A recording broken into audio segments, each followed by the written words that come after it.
I would like to help you reach a wider audience with your photography, to stop people just scrolling past when they see one of your photographs. If this appeals to you, then this is the advice that you need to hear. How's it? You know, every single day there are 95 million photos uploaded, and that's just to Instagram. You know, we know people's attention spans are becoming shorter and shorter. So how do you catch this viewer's eye so that your photography has the time to then connect to the viewer, for your images to have the ability to speak their story?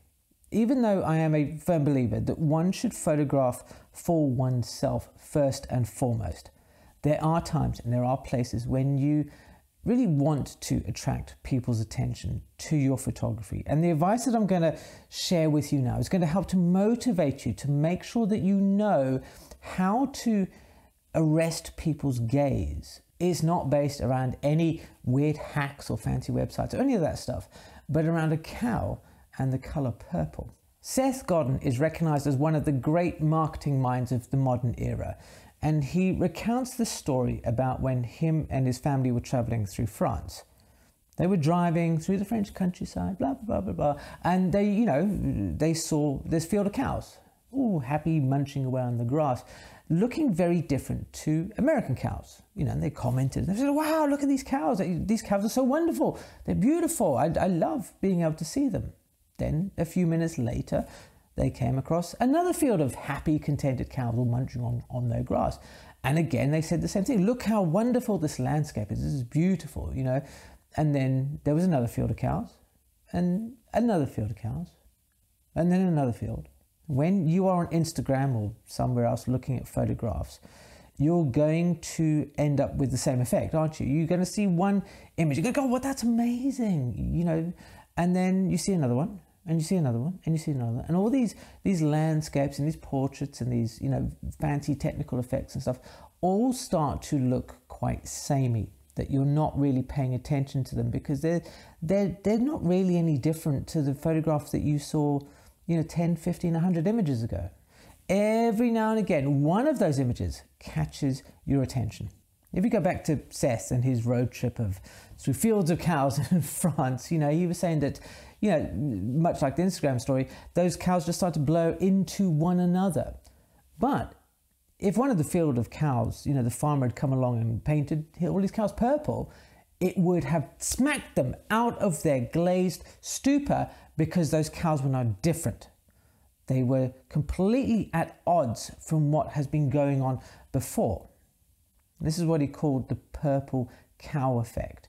And it's your job to make your photography a purple cow. In other words, you need to make your images remarkable. It's always important to remember what the real goal is with your photography. Now, I'll ask you this question because it's going to shape how you approach these ideas, how you incorporate them into your own photography.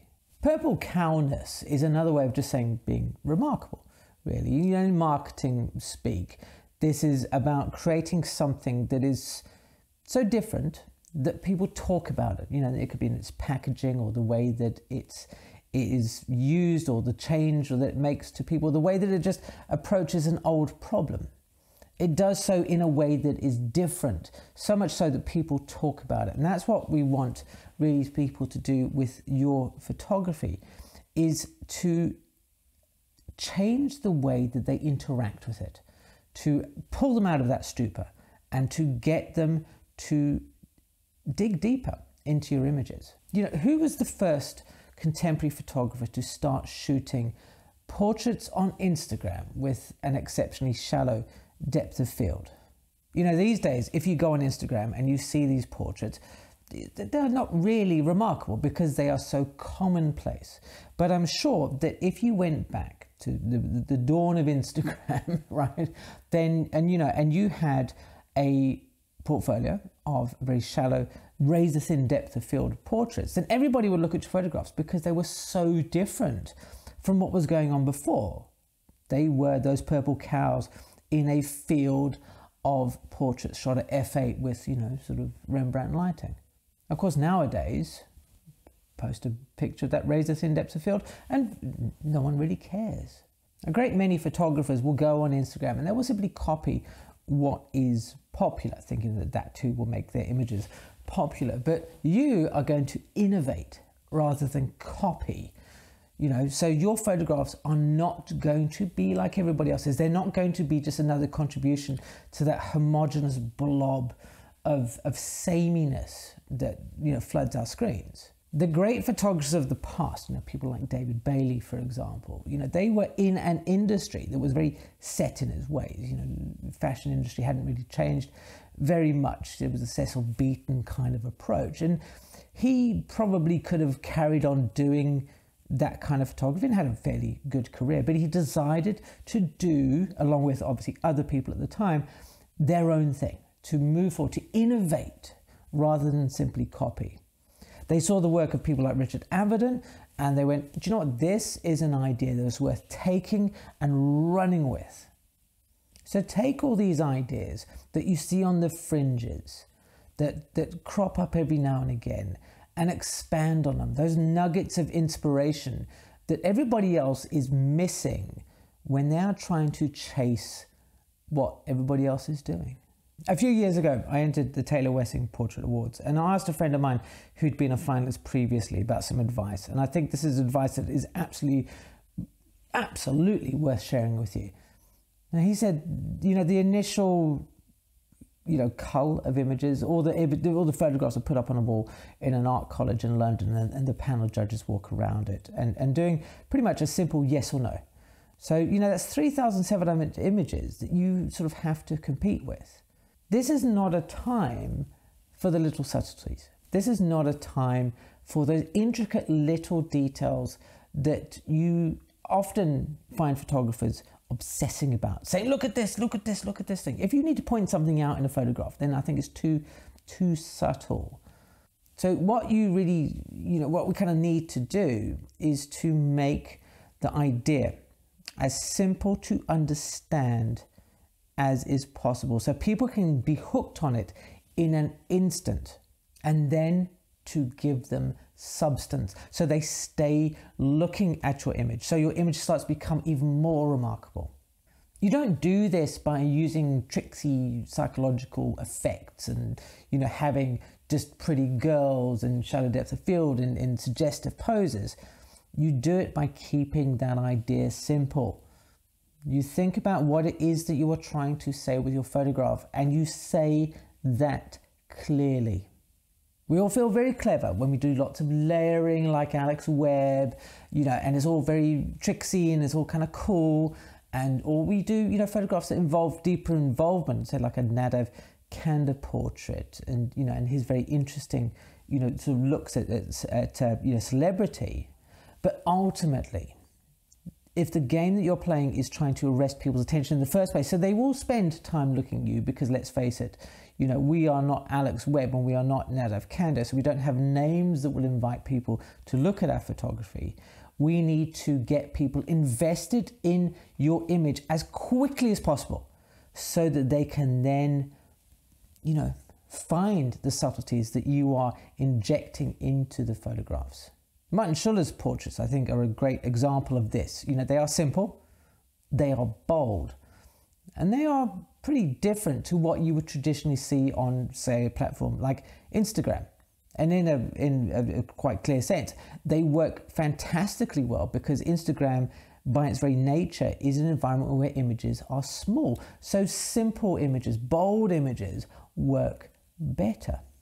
Of course, if you're not limited to just Instagram, then you don't have this restriction over the size of your images. So you can have a little bit more of a nuance and subtlety to communicate clearly what your photography is all about, but don't over egg it. Don't think that the depth of the image is what's going to attract people in.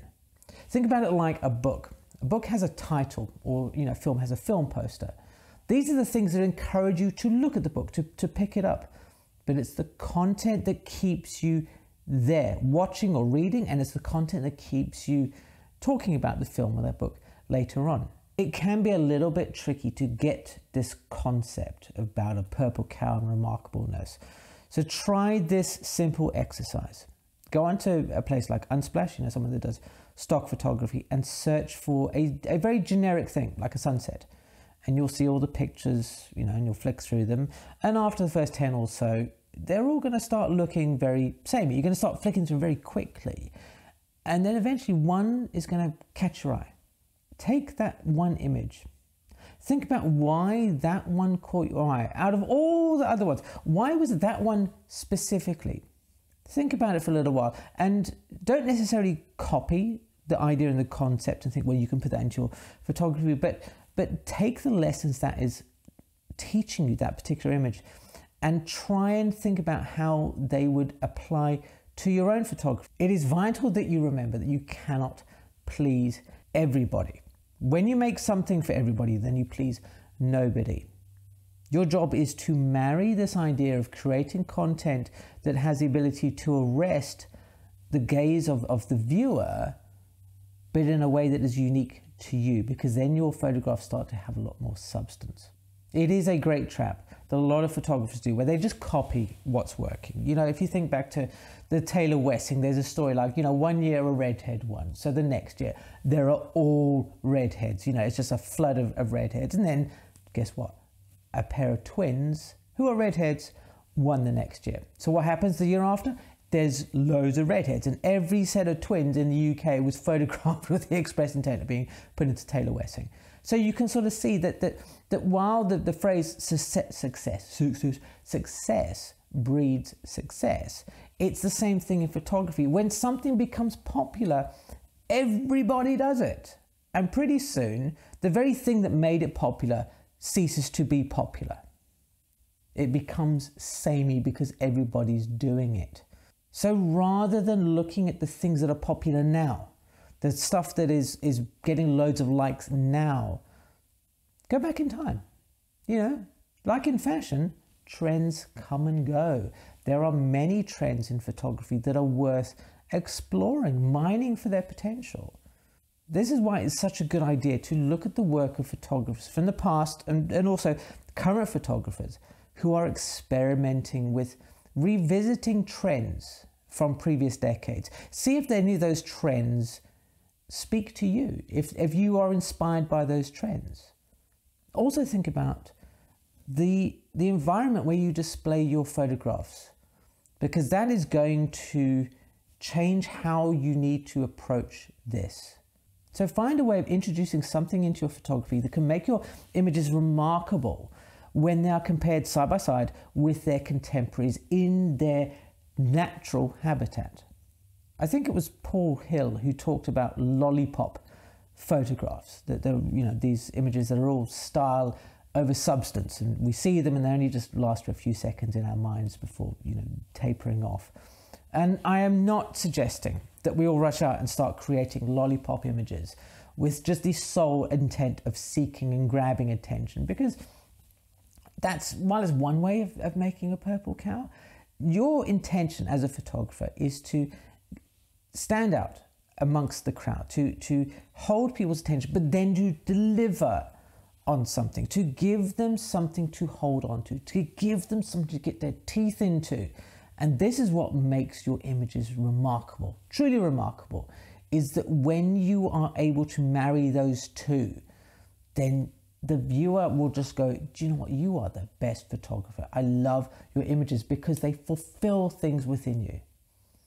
And this is where, ideas like compositions and storytelling, narrative elements and visual devices come into play, that they are letting your photography speak, but you need to say, hi, you need to say, look, come and look at my images to begin with. At some point during this video, I'm sure that somebody has written in the comments and gone, oh, do you know what, Alex, right? You always say, photograph for yourself. Don't, if other people like it, then that's a bonus. And that's true. I do believe that's only from my own photography, but there are many of you guys, who watch these videos who do want more recognition for your photography, who would like to share it with a wider audience, who would like to pursue a career in photography. And this is kind of why I felt that this is a subject that's worth talking about, is because people tend to think that, that getting awareness of your photography is about following a trend or being in the right place at the right time, or, you know, or luck or something. And there's probably little bits towards that. But if you understand how people react to your photography, about thinking that, oh, just because this photograph is great, everybody must like it, that there is, unfortunately, there's a little bit more to it than that. And if you have these tools at your disposal, if at least you can think about your photography in a different way, then it gives you a better chance. It gives you a better chance of reaching the audience who are going to connect with your remarkable photographs. And Seth Godin uses that word a lot, remarkable. I want you to be a remarkable photographer. Don't just be average. Don't be just the same as everybody else, man. This is not the place to be the same as everybody else. This is the place to be remarkable. Now go forth, go and be remarkable. And if you're worried about being remarkable, if you're worried about, you know, what happens if somebody doesn't like it, then check this video out over here. It really talks in depth about coming to terms with the worry about being creative. Thanks again for watching, and I'll see you again soon.